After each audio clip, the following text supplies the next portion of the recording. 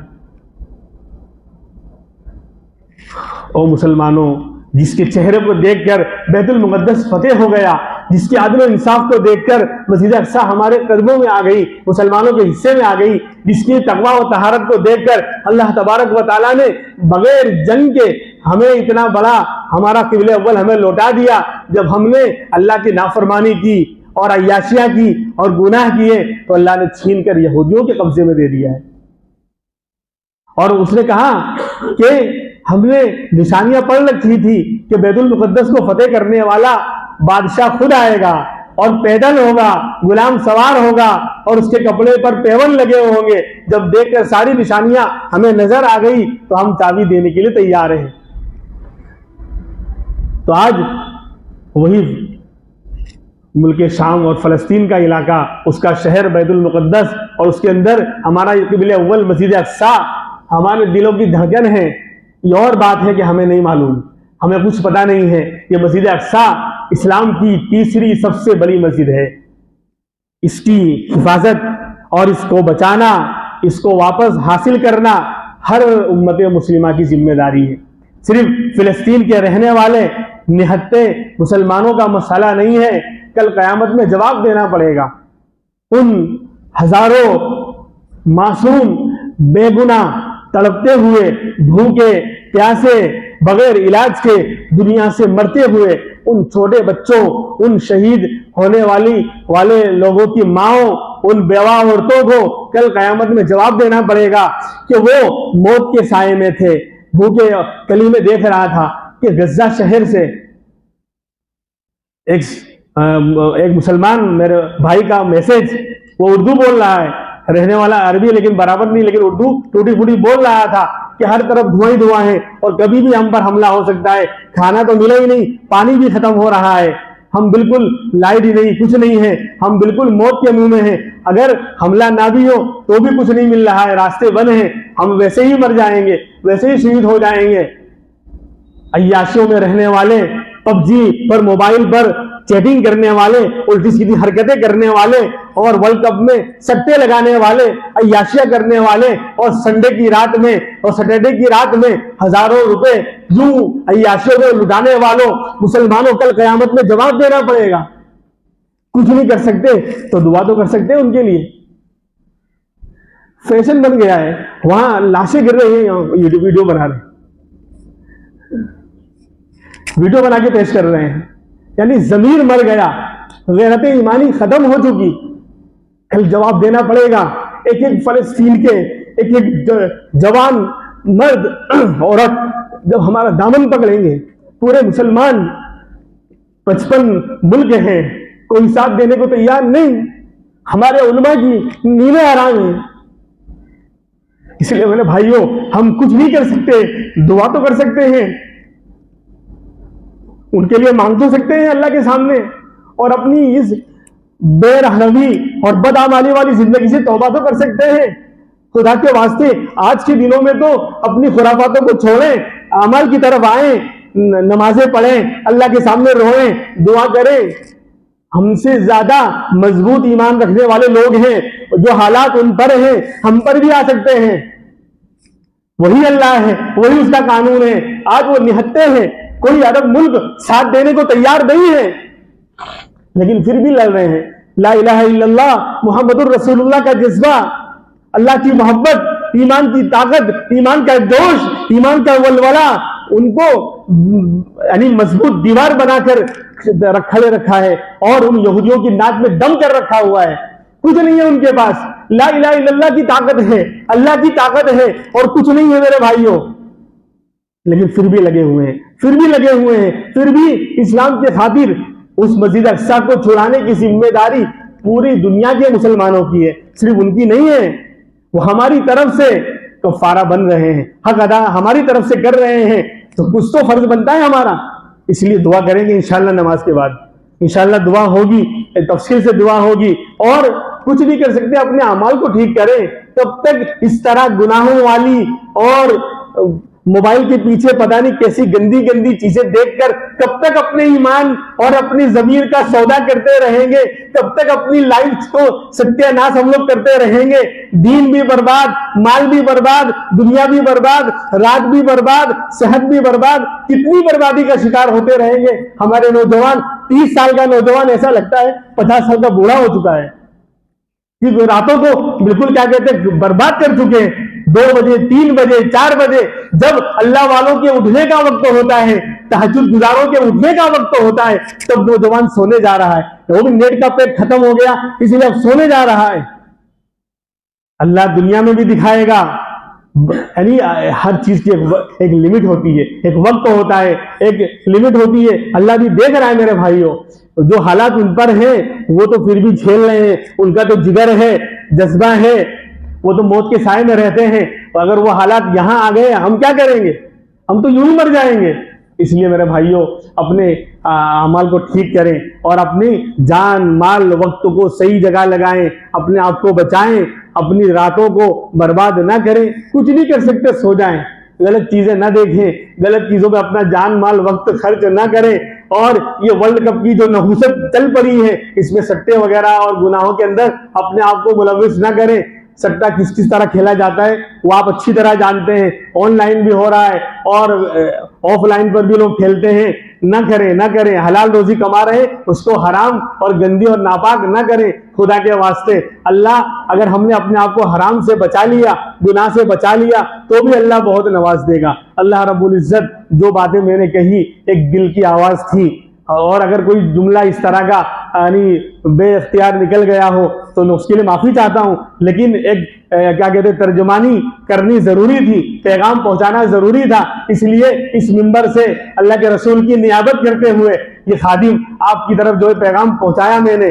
جو کمی کوتاہی ہو اللہ ہم تمام کو معاف کرے اور امت مسلمہ کے لیے اللہ بہترین فیصلہ فرمائے، اسلام کو حق کو اللہ غالب فرمائے، ہمارے قبلہ اول مسجد اقصیٰ کو اللہ دوبارہ ہمیں وہاں نماز پڑھنے اور عافیت کے ساتھ دوبارہ ہمارے قبضے میں اللہ اس کو جو ہے ہمیں کرنے کی توفیق عطا فرمائے۔ وآخر دعوانا ان الحمد للہ رب العالمین۔